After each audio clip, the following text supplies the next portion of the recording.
Today, we're diving into one of the most incredible stories in modern history, how a brand new nation, India, set out to build its economic future from scratch over 40 years.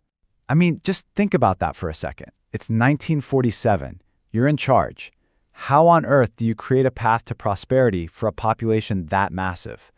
That was the unbelievable challenge facing India's first leaders.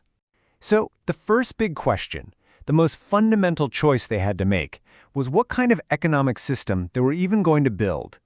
And at the time, the world was really dominated by two very different, very powerful ideas. On one side, you had capitalism, like in the US, where everything is driven by private companies and the quest for profit. And on the other side, you had socialism, like in the Soviet Union, where the government is in control, and the main goal is social welfare. So one system is about growing the pie, the other is about how you slice it. India had to pick a side. Or did it? Well, India decided not to just pick one.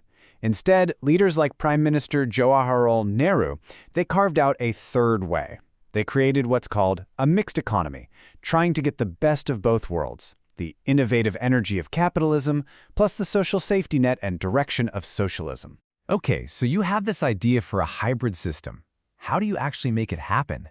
Well, you don't just cross your fingers and hope for the best. You plan it, down to the last detail. And this led to a whole new organization, basically the Economic Command Center for the entire country. And here it is, the Planning Commission. Set up in 1950, you could think of this as the Master Architect's Office for the Indian economy. Its job was to draft these incredibly detailed 5-year plans to guide everybody, both the government and private companies, towards a shared set of national goals. So what exactly were these goals? What was the big vision? Well, all of these plans were built on 4 foundational pillars, ideas that would shape India's economy for the next 40 years. The first pillar was pretty straightforward: growth. The idea was to get a steady, consistent increase in the country's GDP. That's the total value of everything produced.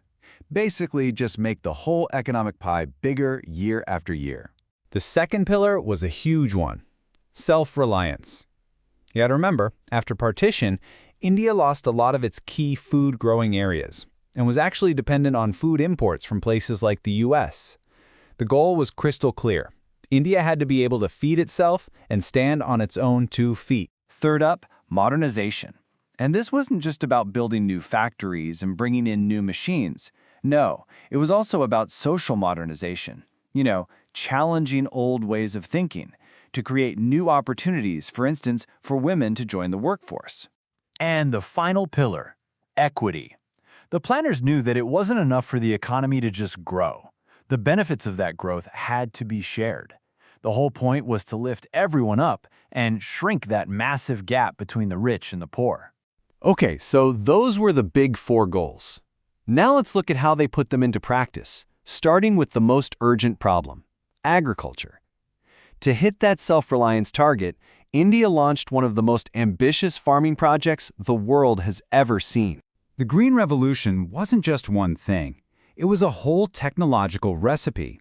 The star of the show was these new high-yielding variety seeds. People called them miracle seeds. But these seeds were demanding. They were hungry, so they needed a lot of chemical fertilizers. They were vulnerable, so they needed pesticides. And they were thirsty, so they needed a guaranteed water supply from new irrigation systems. And the result? Absolutely mind-blowing. For the first time, farmers started producing so much food they had extra to sell, a marketable surplus. This let the government create huge stockpiles of food for emergencies. And all that extra supply meant food prices went down, which was a huge help for the poor. But most importantly, India finally achieved self-sufficiency in food. Mission accomplished. But all this new tech was really expensive. So, to make sure farmers could actually afford it, the government gave out subsidies, financial help. And this sparked a massive debate. On one side, people said, of course we need them. Farming is risky, and most farmers are poor. On the other side, critics argued they were a massive drain on the government's finances and that the money often ended up helping rich farmers and big companies, not the poor farmers who needed it most. All right, let's pivot from the farms to the factories. We're on to the second part of the blueprint, industry. The game plan here was to build a powerful industrial base from the ground up, and the government was going to be in the driver's seat. This whole strategy was laid out in the Industrial Policy Resolution of 1956, and it's a perfect example of that mixed economy idea. It basically divided all of Indian industry into 3 categories. Category 1, the really big stuff, like railways and atomic energy, that was a total government monopoly. Private companies stay out. Category 2 was mostly state-run, but private companies could help out. And then Category 3, everything else, was left to the private sector. But there was a catch. And that catch was huge. Even if you were a private company in your designated area, you couldn't just do what you wanted. You needed a government license for pretty much anything.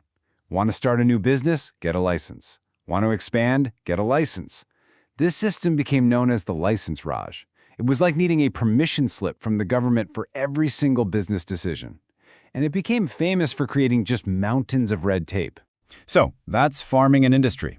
The last piece of this massive economic puzzle was foreign trade. And the strategy here was basically to build a fortress around India's new, fragile industries to protect them from foreign competition. The official name for this policy was import substitution. And the logic was really simple. Instead of buying things from other countries, India should just make them at home. It was all about nurturing those young domestic industries by shielding them from the big, scary world of global competition. So how'd they build this fortress? With 2 main tools. First, tariffs.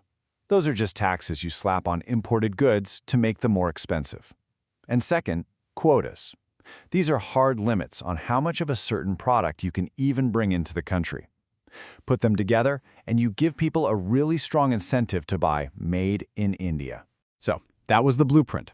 A mixed economy, guided by central planning, shooting for growth with fairness, and built on agricultural self-sufficiency, state-controlled industry, and a protected home market. This was a grand 40-year-long experiment that fundamentally shaped the nation. And the question it leaves us with is this: was it the necessary foundation that a new nation absolutely had to have? Or was it a system that ultimately put the brakes on its progress?